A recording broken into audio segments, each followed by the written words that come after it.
Em 2022, uma estudante chamada Laura Weaver precisou solicitar uma consulta psiquiátrica de emergência depois de ser internada no Hospital Mount Pleasant. A médica dela era uma mulher chamada doutora Rose Cotter. A Rose já tinha alguns traumas de infância porque ela viu a mãe tirar a própria vida quando ela tinha só 10 anos de idade. Mas nada se compararia ao que ela ia ver nessa sessão. Então, bem-vindos a mais um vídeo no canal. Se você gosta de conteúdo assustador, bizarro e misterioso, você está no lugar certo. Toda semana tem pelo menos 3 vídeos longos, todo dia tem vídeo curto, então tem muito conteúdo pra vocês. Se você gosta desse tipo de conteúdo, não esquece de deixar seu like, se inscrever no canal, comentar outros temas que vocês querem ver aqui.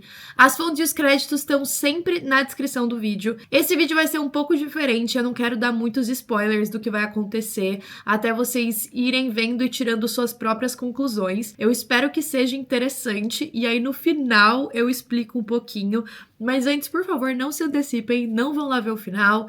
Eu quero saber a opinião honesta de vocês, porque se tudo der certo, pode virar algo novo pro canal. Então, sem mais enrolação, bora pra história.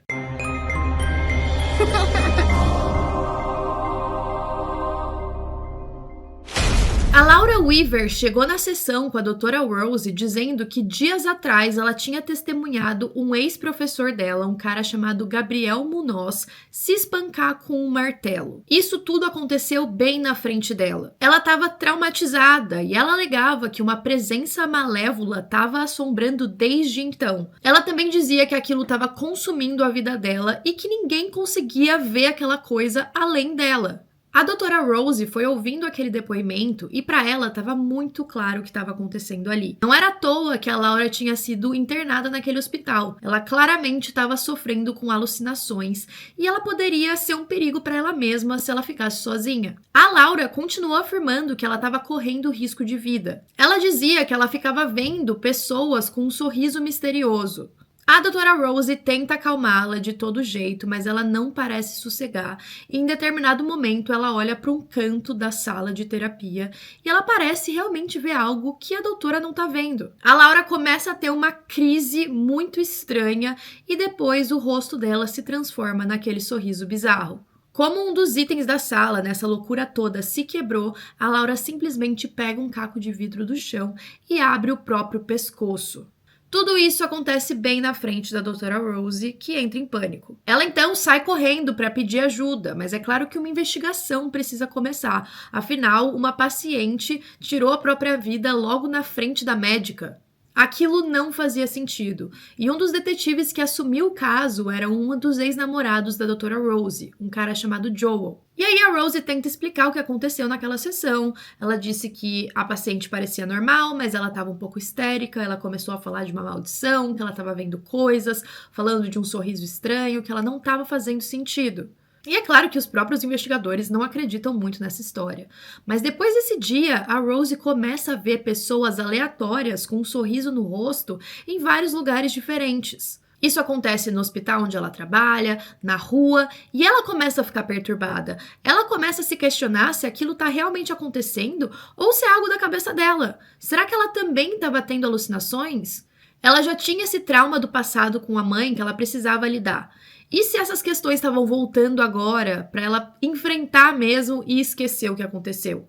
A única pista que a Rose tinha sobre a situação da Laura era aquilo que ela tinha contado sobre aquele professor que teria tirado a própria vida na frente dela também, se espancando com um martelo. É aí que ela decide que o melhor a fazer é investigar a morte dele, ver se tinha algum tipo de semelhança. Nessas investigações, a Rose descobre que o Gabriel, o professor, também estava com um sorriso estranho no rosto quando morreu. Nesse meio tempo, a Rose tem que conseguir atender os pacientes que ela atende normalmente, e quando ela passa na frente da sala onde fica hospedado um dos pacientes dela, o Carl, ela se lembra que ele já tinha sido internado ali por um episódio maníaco. E aí, conforme ela olha pra ele, ela percebe que ele também tá com um sorriso sinistro. Mas não só isso, ele começa a ameaçá-la e aterrorizá-la. E aí a Rose, desesperada, tentando se desvencilhar dele, corre pra chamar um segurança. E aí os seguranças entram correndo, eles seguram o Carl para que ele pare de fazer o que ele estava fazendo, mas o bizarro é que ele não estava sendo agressivo. Essa situação de agressividade, dele atacando a Rose, A única pessoa que viu isso acontecer foi ela. E aí os médicos do hospital tentam acalmá-la também, falando que às vezes ela tá um pouco perturbada por conta da morte da paciente que aconteceu na frente dela, que talvez ela deveria tirar alguns dias de folga para se sentir melhor. E aí o chefe da Rose dá uma licença de 1 semana para ela. A Rose não tá satisfeita com essa licença. Ela sabe que ela não tá imaginando aquelas coisas. E ela quer ir a fundo no que tá acontecendo. Mas ela não teve escolha. As visões começam a acontecer até mesmo quando a Rose tá sozinha em casa. Ali, à distância, ela vê a Laura sorrindo pra ela. E nesse mesmo momento, o alarme da casa dela dispara. Mas ela tava sozinha. Logo em seguida do alarme, a Rose recebe uma ligação da operadora de segurança, mas parece bem ameaçadora. Era uma mensagem um tanto quanto provocativa, que não fazia sentido. E aí depois que a Rose desliga o telefone, ela recebe outra ligação. Mas dessa vez é a ligação verdadeira da operadora. Aquela anterior ela teria imaginado? Agora a Rose não só tá tendo alucinações bizarras, mas estão acontecendo coisas muito assustadoras que ela não tem certeza se estão acontecendo mesmo ou se é algo da cabeça dela. Depois de algum tempo, o noivo da Rose, o Trevor, volta pra casa e ela percebe que o gato dela tá desaparecido. E aí o Trevor tenta acalmar a Rose, ela conta mais ou menos o que estava acontecendo, ela decide revisar o áudio daquela sessão com a Laura também, pra ver se ela tinha perdido alguma coisa, e ela começa a ficar muito perturbada quando ela nota algo. Agora, preocupada com a própria saúde mental, ela decide voltar a ver a antiga terapeuta, uma mulher chamada Doutora Madeline. E o Trevor, o noivo, também incentivou que ela fizesse isso.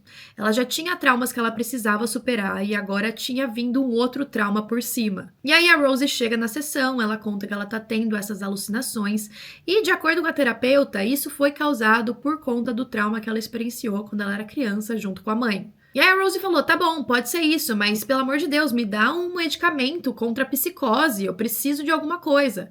Mas a terapeuta se nega. E é claro que depois disso as coisas só pioram. A Rose e o noivo vão para uma festa de aniversário do sobrinho dela na casa da irmã, a Holly. Os convidados ficam completamente chocados quando o sobrinho da Rose abre o presente que ela tinha dado e encontra lá dentro o gato morto dela. E aí a Rose fica desesperada, ela mesma não sabia o que tinha acontecido com o gato, ela tenta se explicar, e aí nesse meio tempo ela começa a ficar muito agitada e ela cai numa mesinha de centro de vidro e quebra tudo no chão. Isso aconteceu depois de mais uma visão da Laura sorrindo. Agora, a Rose acredita que a sanidade dela tá se desfazendo. Ela decide contar pro noivo tudo o que tinha acontecido com ela. Ela comenta daquela maldição que ela acredita agora que passou da Laura pra ela. Só que o Trevor não quer saber. Não só ele acusa a Rose de ter dado uma doença mental da mãe, ele também a acusa de ter matado o próprio gato. E é claro que nesse caso a Rose foi se sentindo cada vez mais sozinha. Ela estava passando por algo que ela não entendia e, além disso, nenhuma pessoa próxima acreditava nela. Ela então decide visitar a viúva do Gabriel, o professor que tirou a própria vida. A Vitória até que a recebe bem, e aí depois que a Rose conta toda a situação, ela decide mostrar alguns desenhos macabros que o Gabriel tinha feito antes de morrer, alegando que uma entidade estava tentando entrar dentro dele. E aí a Rose também descobre que eles têm algo em comum. O Gabriel também ficou traumatizado com a morte do irmão dele há 20 anos atrás. E ele teria começado a reclamar para a esposa dessa tal maldição depois de participar de uma conferência onde ele também viu uma mulher tirando a própria vida. A Rose pergunta qual era a mulher, ela fica insistindo que aquilo tudo que ele estava falando era verdade, mas isso deixa a ex-esposa do Gabriel muito perturbada, falando que agora ela estava doida também, que nada daquilo fazia sentido e para ela ir embora da casa dela. A única pessoa que parece acreditar um pouco mais na Rose é o ex-namorado, o Joel, aquele detetive. Ela consegue convencê-lo a continuar procurando pistas do que aconteceu. O Joel usa o computador policial que ele tinha para acessar os dados de uma mulher chamada Angela Powell. Essa Angela foi a mulher que o Gabriel viu morrendo naquela conferência. E olha só, um vídeo mostrava que vários dias antes da Angela tirar a própria vida, ela tinha visto um homem sorridente de repente cortar o próprio pescoço com uma tesoura de jardinagem em um posto de gasolina. Agora, a Rose tem certeza que o que ela estava vendo tem um fundo de verdade que seja. Quando a Rose volta para casa, ela descobre que o noivo dela ligou para a terapeuta preocupado com o estado de saúde mental dela. Ele falava que ela não estava fazendo sentido e que ele precisava de ajuda. Isso fez com que a Rose se sentisse muito traída por ele.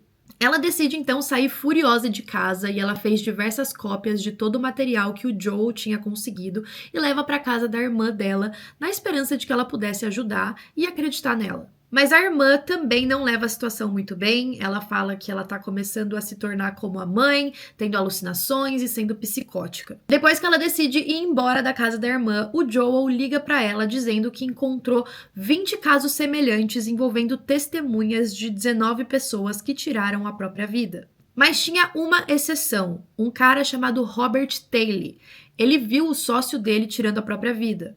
Mas ao invés dele também tirar a própria vida, algum tempo depois, ele matou um estranho. Uma semana depois, a testemunha ocular do fato tirou a própria vida e o padrão foi retomado. Depois dessas novas informações, os dois decidem visitar o tal Robert na prisão. Durante a viagem até lá, a Rosie conta que chegou na teoria que acredita que essa entidade possua as pessoas antes delas tirarem a própria vida e que ela acreditava que ela não tinha muito mais tempo. Na prisão, o Robert revela para Rosie que a única forma de quebrar a maldição é você matar outra pessoa. Mas é preciso que tenha uma testemunha, porque a entidade precisa de um trauma para continuar sobrevivendo. E o Robert também entra em pânico ao descobrir que agora quem está carregando a maldição é a Rosie. O que ele fala parece muito verdade e parece convencer o Joel de que tem algo a mais ali, apesar da Rosie estar parecendo louca pra ele. Então os dois voltam pra casa, o Joel deixa a Rosie na casa dela e aí ela recebe a visita da terapeuta. Depois de algum tempo conversando, a terapeuta olha pra ela com um sorriso sinistro e parece muito ameaçadora. Ela vai andando em direção a ela e de repente o telefone toca. Quando a Rosie atende, é a verdadeira terapeuta. Ela não estava lá. Mas quem estava na casa dela então?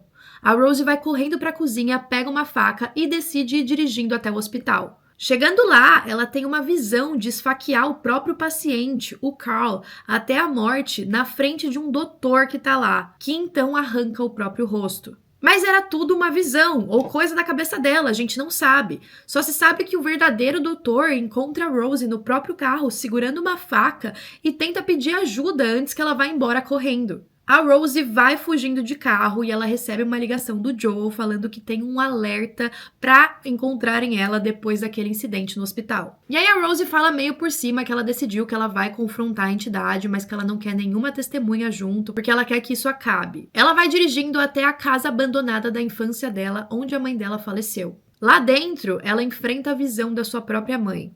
A mãe a acusa de não pedir ajuda quando descobriu que ela estava tendo uma overdose. E é aí que a Rosie confronta a mãe, finalmente. Ela diz que ela é um monstro abusivo. Essa visão depois se transforma em uma figura bem esguia que ataca a Rosie. Usando uma lanterna a óleo, ela consegue incendiar aquela entidade. E por um milagre, a Rosie consegue fugir da casa enquanto ela tá inteirinha pegando fogo. Depois, ela vai visitar o Joel para agradecê-lo de ter ajudado nessa situação, pedir desculpa por ter o envolvido e ela também pede desculpas por não estar disponível para ter um relacionamento com ele, já que ela descobriu que o Trevor, o noivo, era um grande babaca. Só que ela percebe que ainda tá amaldiçoada quando o próprio Joel sorri de forma sinistra para ela. Quando ela foge para fora da casa dele, ela descobre que ela nunca tinha conseguido sair daquela casa de infância. Foi tudo uma visão. É aí que o verdadeiro Joel chega à casa abandonada. Ele entra dentro da casa para tentar resgatar a Rosie, mas ela tenta protegê-lo, então ela tranca ele pro lado de fora, enquanto vê aquela criatura enorme andando em direção a ela com a boca aberta. O Joel invade a casa a tempo de ver a Rosie atear fogo em si mesma, enquanto sorri de uma forma sinistra. Como vocês devem ter imaginado, essa história é do filme Sorria, um filme que traz uma entidade ou uma maldição que é transferida de uma vítima para outra, assumindo o controle do atual anfitrião e obrigando-o a acabar com a própria vida na frente de uma testemunha. Essa testemunha, então, se torna o próximo host da entidade. Uma vez lá dentro, a entidade se infiltra nas fendas da mente da vítima e ela transforma os próprios pensamentos dela em armas.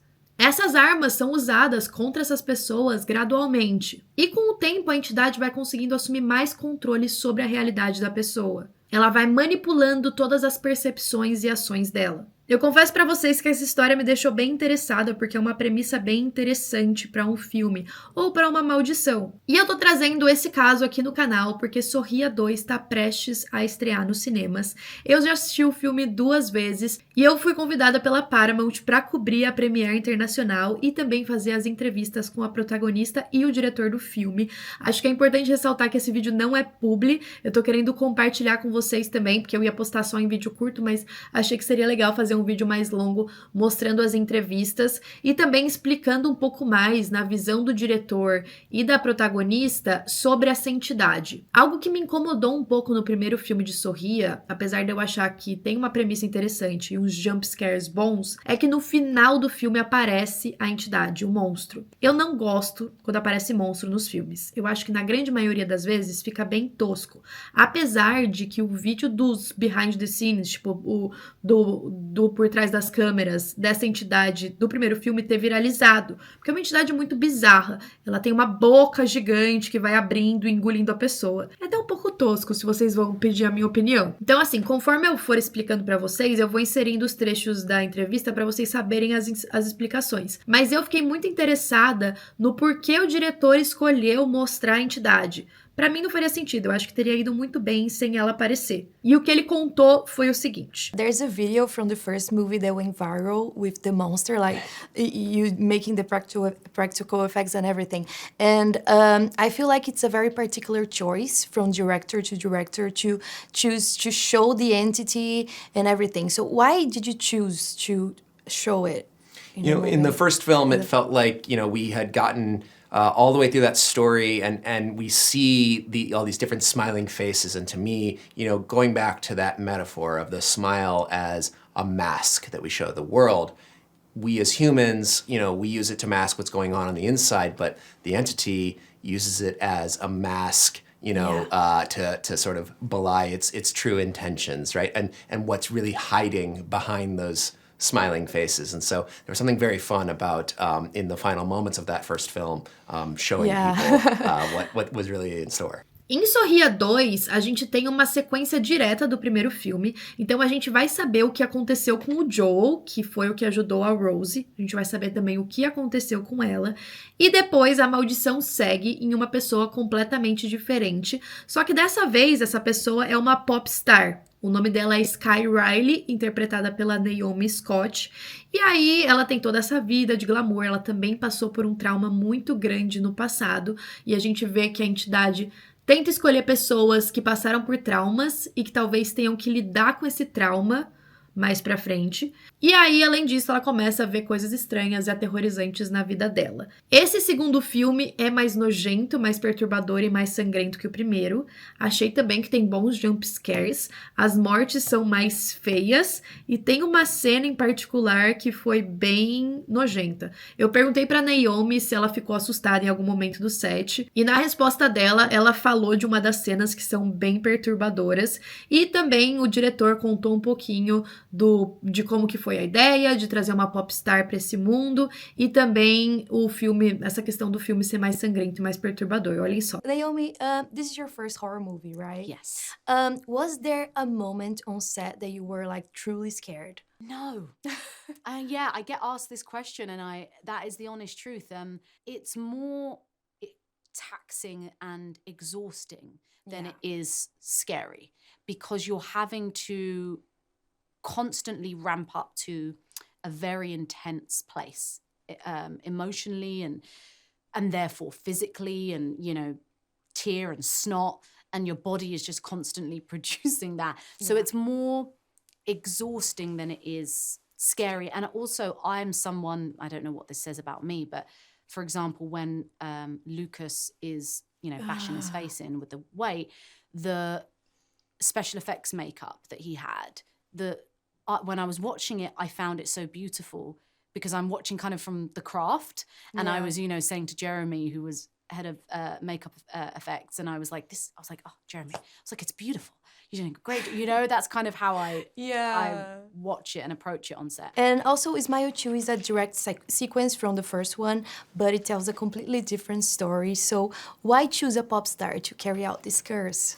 When I was approaching Smile 2, doing a sequel, I wanted to make sure that it wasn't just a retread of the original. You know, it definitely has Smile in its DNA, but it's got its own identity as well. And when I was thinking about a sequel, I wanted to make sure that if I was, you know, going to approach it, that I was doing something that felt fresh and unexpected. And there was something really interesting about, you know, centering it on someone who is so famous that you know, they're expected to sort of always be performing, always be on, you know, playing this character out in the world, whereas the real human being behind it is going through something that they have to hide from the rest of the world. It felt very, very right for a Smile story. Yeah, and also I feel like this movie is more disturbing in some scenes, like it has a lot of blood and everything, and I was really curious about the prosthetics. How do you shoot those scenes? Again, it was very fun to sort of live in this world of pop and glam and fame and all this stuff, but then to do very disturbing, upsetting, insane things inside of it.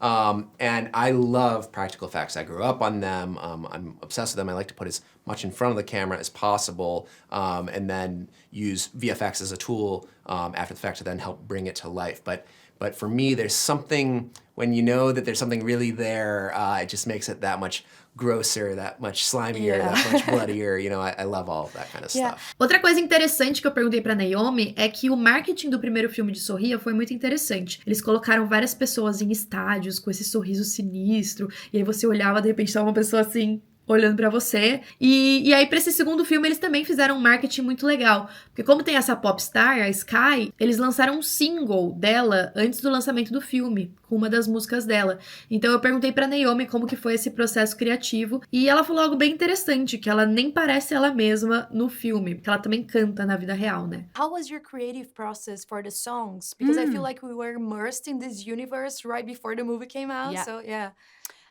Good question. So when I signed on to the project, there was already an outline of who Sky was as an artist, because there were 3 songs that were already written. There was, you know, the costumes, the choreography. These were things that were already in motion. So I was already stepping into an already kind of, you know, well-crafted shape of who Sky is. But then, of course, you just bring yourself to that, and it becomes, those two things merge and you create something new, right? So we had an incredible writer-producer named Ida Rose, and she had written 2 songs, Blood and White Satin and New Brain. And that really was the blueprint, I feel like, for who the sound of Sky Riley, because she was singing on the demos. And so Alexis, her name, I was able to lean into that and be like, oh, I like the way in which you're singing. And we created that character, because I'm really singing in character. I don't sound like myself or my own music. I sound very different. And that's what I wanted. I wanted, you know, people that I play it to, like my other collaborators, to be like, I did not even know that was you, you know? And so that was really fun for me, because, you know, I love music, I love writing, so it was fun to be able to then write with Alexis and co-write 2 of the other songs for the movie, because at that point it felt like I knew the character, and we knew what the sound of Sky was, and we could have so much fun with that. So that was pretty awesome. And it was amazing. You were great. I loved the movie. Yeah. Thank you. Yeah, I thank really you so appreciate that. much. No, Yeah. thank you. E algo que eu notei nesse segundo filme é que a Naomi tá o tempo todo em um estado de tensão enorme, assim. São várias coisas bizarras acontecendo, você não tem sossego nenhum. E eu fiquei curiosa de saber como um ator se prepara pra você estar sempre com as emoções à flor da pele. Me parece algo bem desafiador. Also, I feel like you act the entire movie in a state of tension, and sometimes you have to like act like nothing is happening at all. So how do you prepare for that? How do I prepare? You know, shooting a movie, it's not you don't shoot in chronological order. Yeah. So it's not like you can kind of go, oh, we're starting here and then it gets worse and worse and worse. It is, you could be shooting a scene that is really intense, and then you know, the next scene could be not as intense, and then you go back to something that's like at the end of the movie. And but I think, you know, that's our job. That's what we do as actors, and you know, that's we're used to that. I think obviously the added challenge maybe with this movie is the extremity, how extreme those extremes are. And so I guess I was figuring out how, almost like an athlete, how can I ramp up to an intense emotion very efficiently and also conserve my energy so that I'm able to constantly get there every single day. And that was a challenge, but I loved, I like and it was amazing. Yeah, Oh, you were thank you. great. Yeah. Oh, I appreciate that. Thank you. E aí, por fim, algo que eu fiquei muito curiosa de falar com o diretor também é como ele dirige as pessoas pra fazer aquele sorriso sinistro. Porque é muito louco, tipo, como que você fala, agora é a hora de você começar a sorrir aí de uma forma macabra. Ele contou um pouco pra gente, e eu também perguntei se em algum momento ele pensou em algum outro tipo de sorriso macabro pra esse filme. Porque tem outros filmes que trabalham com sorrisos sinistros, né? Então, por exemplo, eu li nas notas da produção que às vezes ele mesmo ficava no espelho testando sorrisos pra ver qual seria mais sinistro pro filme dele. E aí ele contou um pouquinho sobre isso também. How do you direct the actors when they need to smile? Because I'm so curious about it, because I feel like there's a particular moment when they have to do it. So how is it? You know, it's interesting. Some of the actors come in like instantly prepared. They know exactly what to do. And then other ones take a little more coaching. But it's always about, it's about really specific like head movement. And for me, I think the real trick is in the eyes. The eyes are actually the part that turn the smile into the smile. And it's about sort of giving them some of those tricks, and then using all the tools of filmmaking, the framing, the sound design, everything else, all the context that comes together creates this really unsettling image. Yeah. And I have one last question. Sure. When you thought about this movie, did you think of other type of smile, or was that your first choice, like this creepy smile, the way that it is? Certainly, I think that, I'm not the first person to employ a creepy smile in a horror film by a long shot. But I wanted to make sure that it felt really unique. I also love the idea that it's actually the actors performing those smiles. We're not using any VFX enhancements or anything like that. I wanted it to feel real and very, lean into the uncanny valley of it. Bom, gente, eu particularmente gostei mais do segundo filme do que do primeiro. Eu achei a história mais fechadinha. Tem algumas coisas que me incomodaram, eu confesso. Eu não quero dar spoilers, porque esse vídeo vai sair, eu acho que antes do filme para os cinemas. Então eu não quero estragar a experiência de vocês. No geral, eu gostei. Eu acho que isso é importante, achei a história boa, mas eu acho que teve uma parte ali que, pra mim, se tivesse acabado, tava incrível, entendeu? Teve uma continuação que daí eu falei, ai, tá, não precisava. E eu acho que vocês vão entender do que eu tô falando quando vocês assistirem. Mas acho que vale muito a pena. Eu acho que o Parker, que é o diretor, e a Naomi, como entrevistados pra mim, eles foram um dos mais simpáticos que eu já entrevistei em toda a minha vida. Eles foram muito legais. A Naomi é muito maravilhosa. Ela até chegou pra mim no corredor e falou assim, a gente já se conhece? Eu falei, não, mas gostaria. Quer ser minha amiga? Brincadeira, eu não falei isso. Mas eu super teria falado.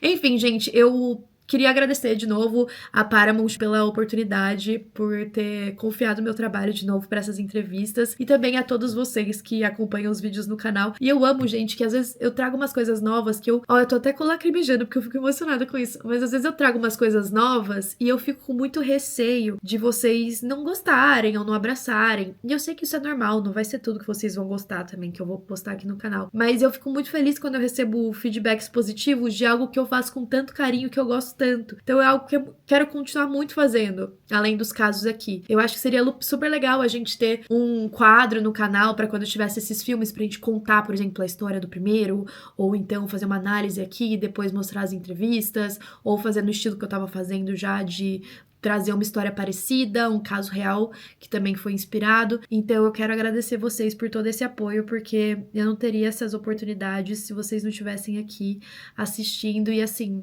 é surreal, assim, eu quero chorar. Vocês estão vendo que eu quero chorar, né? Eu vou parar esse vídeo antes que eu chore. Mas, gente, muito, muito, muito obrigada. Eu espero que vocês tenham gostado. Espero que vocês vão conferir Sorria 2 nos cinemas. Quero saber o que vocês vão achar. Depois vocês voltam aqui nesse vídeo pra comentar, porque eu vou ler todos, tá bom? Então, é isso. Até a próxima.